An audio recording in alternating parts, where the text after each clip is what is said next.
Hai, Analisa Project. Kembali lagi bersama saya Egi dan Robi SM di program segmen Kopi Pahit Komunitas Pinggiran Pikiran Elit. Ciao. Assalamualaikum Kak. Waalaikumsalam. Oh ya, perkenalan dulu boleh Kak? Bro.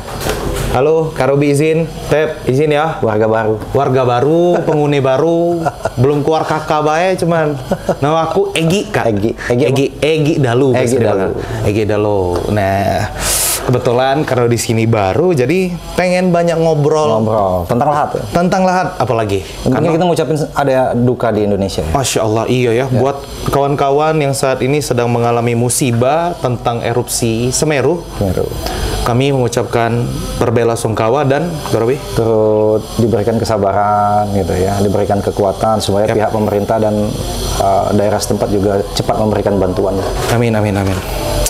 Tapi by the way, Kak Robi, kita agak balik lahat dulu. Iya, mau ngobrol tentang lahat. Mau ngobrol tentang lahat. Lahat itu banyak, gitu. Ada budaya, ada sosial, ada ekonomi, ada politik, ada pertambangan. Nah, yang ini Kak, tambang. Yang terakhir, nah, pertambangan. Pertambangan di lahat. Kayaknya menarik nih Kak. Menarik ya. Dari beberapa segmen tadi ada budaya, ekonomi. Nah, yang menarik ini kayaknya pertambangan Kak. Kita ngobrol sambil ngopi. Boleh. Oke, kita ngopi dulu.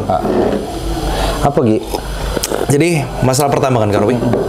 Karena sebagai salah satu pusat yang sentral Kak, menurut saya tuh lahat punya potensi yang besar untuk pertambangan. Ya. Tapi balik lagi Kak, bahwa pertambangan itu pasti ada plus dan minus, hitam dan putih. Oh iya, setuju. Dan ada negatif dan positif. Pasti. Nah, yang pengen kita bahas tuh adalah sisi dari pertambangan terhadap pengaruh Kabupaten Lahat. Iya. Menurut Kak Robi, cuman itu Kak? Nah, kita ngobrol ya, gitu. Kak. Memang alhamdulillah lahat itu diberikan kekayaan sumber daya alam ya oleh Tuhan gitu kan. Salah satunya itu batu bara selain minyak dan gas bumi ya. Ya alhamdulillah dengan adanya pertambangan, perusahaan pertambangan yang ada di Kabupaten Lahat itu ada sedikit kemajuan. Salah satunya putaran ekonomi. Ekonomi di Lahat, terutama di wilayah Merapi area. Setidak-tidaknya yang selamanya putaran ekonominya sedikit, mungkin saat ini sudah mulai banyak putaran ekonomi. Ada yang mulai investasi, ada yang mulai buka UMKM atau segala macam. Tapi mungkin Egi pernah dengar ya, dampak budaya, dampak sosial, dan dampak ekonomi. Pernah gak baca di beberapa literatur juga, baca di beberapa video atau nonton di beberapa video juga bahwa memang benar kata Kak Robi, tambang itu sangat mempengaruhi, apalagi dalam 3 sektor tadi Kak. 3 sektor. Sektor sosial, budaya, dan ekonomi. Ada juga politik, tapi kita nggak ngebahas masalah politik. Oh, kita nggak bahas tambang di Kabupaten Lahat ya. Kita ngebahas jadi budaya, sosial dan ekonomi. Jadi teman-teman, bahwa kali ini kita akan membahas tentang dampak positif dan negatif dari budaya, sosial dan ekonomi yang didapat dari dampak pertambangan. Kita boleh ngerokok di sini? Boleh Kak. Boleh. Terus mungkin kalau kita ngobrol lagi, pernah dengar tadi tentang masalah sosial, budaya, ekonomi. Kalau kita bahas dulu ya tentang ekonominya, dampak ekonomi ya, artinya sangat ada kenaikan yang signifikan, di mana sebelumnya lahan-lahan warga yang di bawahnya tuh mereka nggak tahu ada sumber daya alam batu bara, akhirnya dilirik oleh perusahaan dan akhirnya dibebaskan ya dalam bentuk pembebasan lahan. Yang selama ini warga harganya paling 1 hektar cuma berapa, mungkin sekarang sudah miliaran. Artinya ada dampak ekonomi di masyarakat. Di masyarakat, apalagi khususnya wilayah tambang ya. Iya, namun dampak ekonomi kan ada hitam dan putih juga. Iya. Jadi maksudnya adalah bahwa perputaran ekonomi yang terjadi di daerah tambang terutama itu akan sangat berdampak terjadinya karena ada sektor pertambangan yang bergerak di situ ya. Iya. Kak, kalau boleh tahu Kak, permasalahan yang terjadi yang sangat signifikan itu seperti apa Kak? Kan kita tadi bahas ekonomi ya. Ya artinya ada hitam dan putih, ada positif, ada negatif ya pengaruh dampak ekonomi. Artinya ada putaran ekonomi, selanjutnya di situ tercipta juga bahwa daya beli masyarakat yang meningkat ya.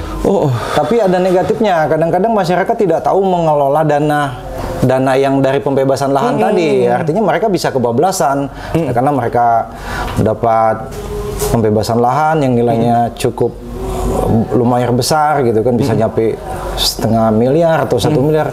Kadang-kadang mereka langsung belikan aset yang mereka nggak tahu penggunaannya gitu kan. Itu yang negatifnya. Cuman kalau positifnya mereka investasi yang benar gitu. Misalkan mereka beli lahan lagi, mereka bangun usaha atau seperti apa, itu bagus juga. Jadi sebenarnya pengelolaan yang harus dijaga sebenarnya. Iya. Karena memang sektor yang harus kita sadari juga bahwa memang di lahan pertanahan ini biasanya sebagian besar warganya adalah petani, bisa dibilang seperti itu. Ya, ada petani juga ada pegawai negeri, ya gitu. Tapi mereka mengandalkan lahan untuk sebagai konsumsi sehari-hari kan, Kak? Iya. Mereka mungkin di situ ada perkebunan karet yang mereka kelola sendiri atau sawit gitu kan. Namun dampak ekonominya ya seperti itu.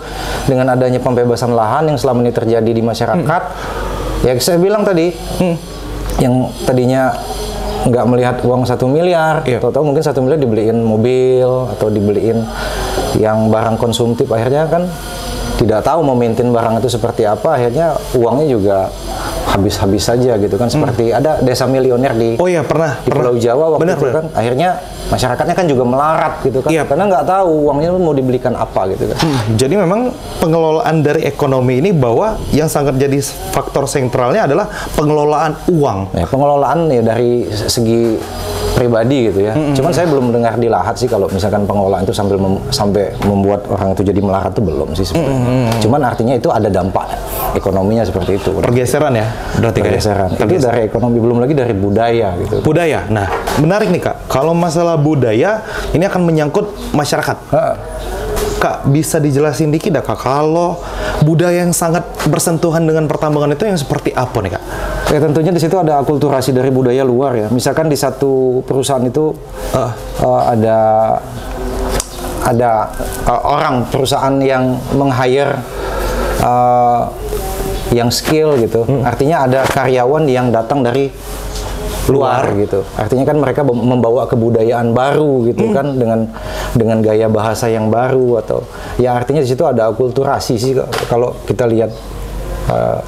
Pergeseran kulturasi lebih tepatnya. Yang artinya yang selama ini mungkin lewat di depan tetangga, halo Bu, assalamualaikum, itu mungkin karena sudah ada faktor ekonomi tadi, uang sudah banyak gitu, budaya yang sudah bergeser gitu kan, dengan adanya pertambangan yang masuk, nilai-nilai luhur itu mungkin sudah mulai tipis, bukan nggak ada lagi gitu kan. Oh iya. Belum lagi mereka yang ya konsumtif dari segi ekonomi, akhirnya mereka juga mau apa ya, ada budaya baru, misalkan pergi ke pesta, pergi ke dunia malam, dan itu banyak terjadi sih sebenarnya, karena mereka banyak duit gitu kan.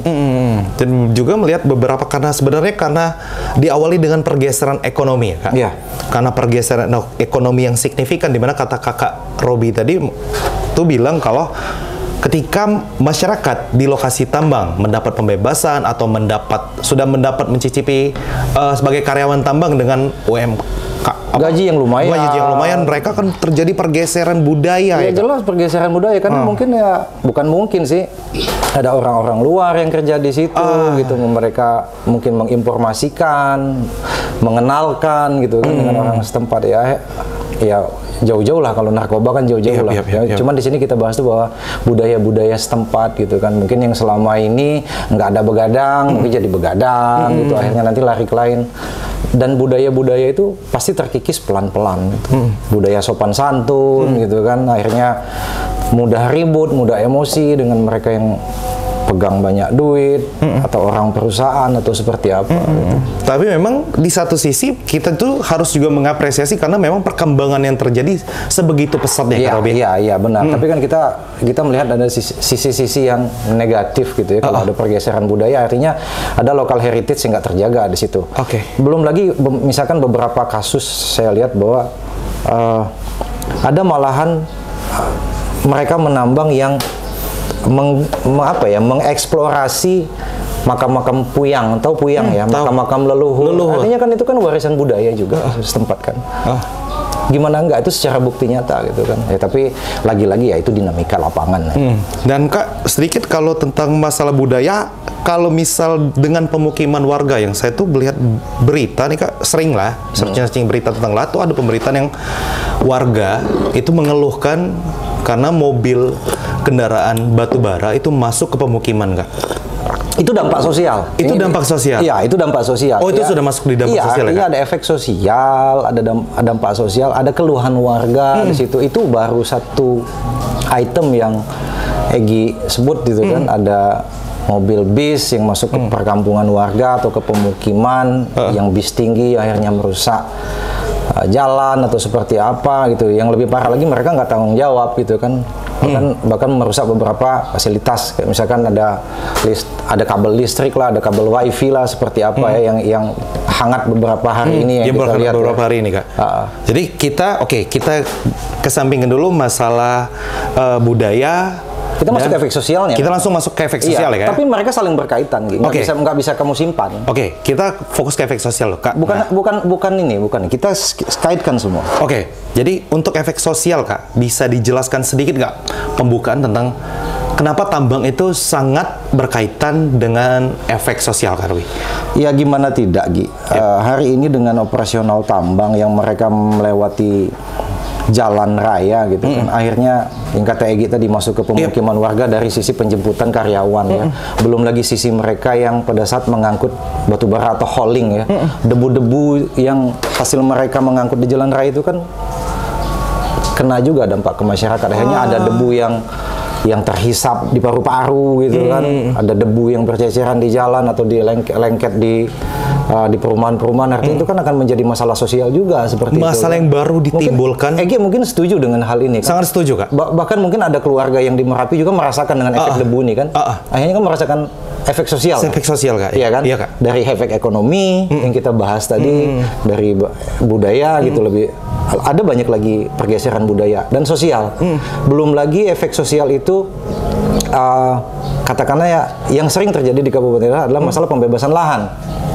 Ada masalah pembebasan lahan yang tidak sesuai harga, akhirnya menimbulkan efek sosial lagi, konflik sosial malahan. Malah terjadi konflik sosial. Mereka mendemo perusahaan setempat karena merasa lahannya belum dibebaskan, akhirnya tetap jadi efek sosial kan seperti itu. Jadi memang efek sosial ini yang sangat dirasakan sebenarnya. Dirasakan gitu, bukan hanya debu dari hauling atau dari mobil jemputan karyawan, bahkan limbah ya.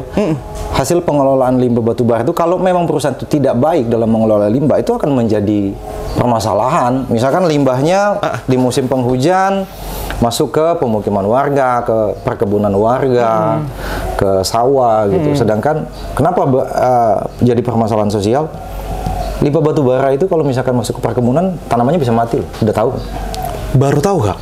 Harus tahu. Bahwa di situ kan ada unsur limbah berbahaya beracun juga di situ. Bahwa limbah batubara itu kalau masuk ke perkebunan bisa mengakibatkan ya bibitnya tanaman. Perkebunan itu bisa mati. Ya kan? Ya kalau memang tidak dijalankan secara baik ya Kak, sangat berdampak seperti itu ya. Ya, semoga saja harapan kita kan memang perusahaan di Kabupaten Lahat pertambangan khusus itu bisa mengelola limbah berbahaya beracunnya dengan baik gitu kan. Jadi memang kita harus akui bahwa memang Lahat ini adalah sentral dan sektor salah satunya Kak ya. Iya. Ya. Penghasil batu bara Kak. Ada 40 perusahaan tambang. 40 kurang lebih. 40 perusahaan tambang yang beroperasi di daerah Kabupaten Lahat. Iya. Dan ini akan sangat berkaitan dengan apa yang kita bahas tadi. Iya. Sosial, ekonomi, budaya. Dan mereka akan berkesinambungan. Berkaitan semua itu Gi, pasti. Dan hari ini pun masalah konflik sosial itu tetap kontras ya di masyarakat. Ada demo tentang masalah lahan, ada juga demo masalah debu-debu dari hauling batu bara, ada juga demo dari tentang limbah, pengelolaan limbah dari beberapa perusahaan yang nggak bisa kita obrolkan juga di sini Gi. Karena nanti kopi kita akan tambah pahit gitu. Oh iya juga Kak. Karena pembahasannya udah sangat pahit deh Kak ya. Jadi memang karena yang harus kita sadari bahwa tentang pengelolaan berarti Kak. Iya, belum lagi ditambah dengan porsi karyawan yang tidak sesuai dengan dengan wilayah setempat gitu kan. Seringkali kita lihat bahwa munculnya konflik sosial, ada demo di masyarakat bahwa masyarakat setempat itu tidak dipekerjakan dengan maksimal karena banyak karyawan dari luar yang masuk ke Kabupaten Lahat gitu kan. Banyak sekali efek sosial dan konflik sosial di situ. Pada nyatanya saat ini memang untuk persentasi masyarakat lokal yang bekerja di perusahaan sebagai pegawai skill itu bisa dihitung lah. Bukan bisa dihitung, ada beberapa di situ, ada beberapa permasalahan itu. Tapi mungkin sekarang pihak perusahaan pun sudah melihat dari Undang-Undang Ketenagakerjaan dan akhirnya sudah pelan-pelan mengakomodir di desa-desa ring 1. Jadi sebenarnya pesan salah satunya adalah bahwa kalaupun ada warga-warga lahat yang mumpuni, pesannya apa Kak kira-kira? Kalau untuk yang itu Kak, karena ya bukan pesan sih sebenarnya Gi. Mungkin Egi pun setuju ya di sini. Kalau misalkan memang putra-putri Kabupaten Lahat memang ada yang berkompeten di bidang pertambangan, kenapa tidak di-hire gitu? Kenapa tidak bekerja mengelola kotanya sendiri gitu kan? Pulanglah ke Lahat kayak. Pulang ke Lahat atau seperti apa? Jangan hanya orang-orang luar saja yang datang ke Lahat gitu. Banyak kok dari Lahat ini yang di Dinas Pertambangan, Dinas Kementerian Pertambangan atau SDM itu banyak sekali. Kita berharap juga demikian kan. Jadi secara garis besar nih Kak tentang pertambangan bahwa yang terjadi untuk saat ini belum. Artinya belum menarik kesimpulan bahwa ada efek positifnya juga kalau di pertambangan gitu kan. Efek positif yang ditimbulkan nih seperti apa Kak? Ya, efek positifnya pertama yaitu menyerap tenaga kerja ya. Mau tidak mau dia akan menyerap tenaga kerja. Selanjutnya akan muncul di situ kegiatan ekonomi gitu kan. Ada CSR yang diberikan ke masyarakat dalam bentuk UMKM atau seperti apa pembangunan desa atau seperti apa. Selanjutnya juga di situ ada mungkin masuk ke PAD daerah, penghasilan asli daerah gitu kan. Ada beberapa dampak positif bahkan banyak untuk Kabupaten Lahat gitu kan. Ya pasti investor masuk ke Lahat gitu. Menimbul omongan Kakak tadi bahwa memang terjadi struktural yang banyak positif ya, karena pembukaan lowongan kerja salah satunya. Ya, banyak warga Lahat yang akhirnya menjadi pekerja di pertambangan untuk saat ini. Banyak. Yang kedua, munculnya UMKM baru yang bisa kita lihat sendiri sebenarnya Kak di daerah Merapi situ kayak. Yang ketiga bahwa memang yang harus kita sadari juga bahwa memang hasil pajak yang mereka itu akan masuk ke kas pendapatan daerah, membantu dan bisa membangun kota Lahat begitu kayak. Belum lama ini kan kemarin ada ini rapat forum CSR ya Pep. Ya dari forum CSR itu ya kita dari dari masyarakat tuh mengharapkan bahwa peranan forum CSR itu juga bisa ikut membantu membangun Lahat ya. Tapi tidak sepenuhnya, memang kita kan ada APBD Gi. Benar Kak. Nggak mungkin kita ngandalin tambang tuh Kak. Nggak mungkin tambang. Tapi mereka akan berikut serta dan berperan kayak dalam pembangunan. Seharusnya seperti itu. Seharusnya seperti itu. Misalkan mereka membangun fasilitas umum, apakah klinik kah, apakah pembangun fasilitas umum kah, seperti itu kan. Dan banyak lagi. Dan banyak sektor-sektor lain yang mereka pendidikan mungkin seperti itu kan. Mungkin dengan ada forum CSR nanti kita ada madrasah atau pesantren bisa menciptakan tunas-tunas bangsa yang baik, yang unggul gitu kan, yang cerdas, yang beriman. Beriman nggak? Beriman Kak, alhamdulillah. Cuman kadang lupa nih Kak. Jadi akhirnya setelah mengetahui sisi sedikit tentang hitam dan putih pertambangan, bahwa sebenarnya hitamnya ini sebenarnya bisa dikelola dengan baik agar tidak menjadi efek negatif. Iya, sebenarnya itu sih dinamika ya Gi. Setiap kegiatan itu, aktivitas itu pasti ada hitam dan putih. Artinya kalau menurut saya selaku masyarakat umum itu memang harus dikelola dengan baik. Kalau misalkan limbah tadi kita anggap itu adalah suatu dampak negatif, ya mungkin limbahnya dikelola dengan baik, seperti memang tahapan-tahapan yang diatur di undang-undang gitu, seperti itu. Kalau misalkan ada pergeseran budaya, kita kembalikan lagi ke wilayah setempat gitu, apakah memang memegang budaya setempat dengan teguh, dengan kuat, atau seperti apa gitu. Termasuk dampak ekonominya tadi, kita kembalikan lagi dengan pribadinya masing-masing gitu. Karena yang menanggungnya juga kan orang masing-masing juga. Benar. Di bahwa memang kalau nyenggol sedikit dan pertambangan itu banyak ketika dibuka. Banyak sekali, dan seharusnya kita mendatangkan ahli pertambangan. Jadi kita sini kan cuma ngobrol-ngopi gitu. Next time bisa nggak Kak? Mungkin bisa saja, karena kemarin sempat duduk di sini tapi nggak sempat podcast. Itu ada siapa? Ada pemateri, ada Pak Basori kemarin. Pak Basori? Pemateri dari apa ya? pengawas media lah, pengawas media tentang pertambangan. Mungkin beliau bisa kita undang lah kapan-kapan. Yang kayak di segmen Analensa kemarin ya, Karena kayak kita kan bukan ahlinya. iya, kita hanya kan ngobrol. Namanya Kopi Pahit, komunitas pinggiran ya Kak. Maaf nih kalau salah-salah. Yo, bro. Namanya warga, maklum. Kita kan cuma ngobrol di sini kan, nggak tahu juga kita kan. Ya, anggaplah kita ya warga lagi di warung kopi gitu, Kak. Kopi ngobrol, cuman ya kita ngobrol ini memang ada dasar sih dari beberapa literatur yang kita lihat dan kita baca, kita dengar gitu kan. Dan kita rasakan. Pasti Egi juga dengar itu kan. Iya. Dan merasakan juga Kak. Yang kayak kata Kakak tadi bahwa memang masuk ke pemukiman warga salah satunya itu menjadi polemik sendiri untuk warga daerah situ Kak. Yang pasti mungkin kalau dampak ekonomi sedikit kita merasakan atau budaya yang sangat terasa itu efek sosial. Contoh misalkan kita ke Palembang, jalan malam dari Lahat menuju Palembang pasti lewat Merapi kan, bener. Kawasan pertambangan, bener. Pasti macet, pasti stres kan, pasti berdebu, berjam-jam kan, pasti debu. Nah, itu bayangkan kalau yang pakai motor, aduh, bayangkan kalau yang tinggal di situ, aduh. Untuk kita yang merasakan jalan aja di situ kayaknya, aduh, nggak mungkin ngopi pinggir jalan kayak gini. Nggak mungkin, nggak mungkin. Ini batu bara semua sih.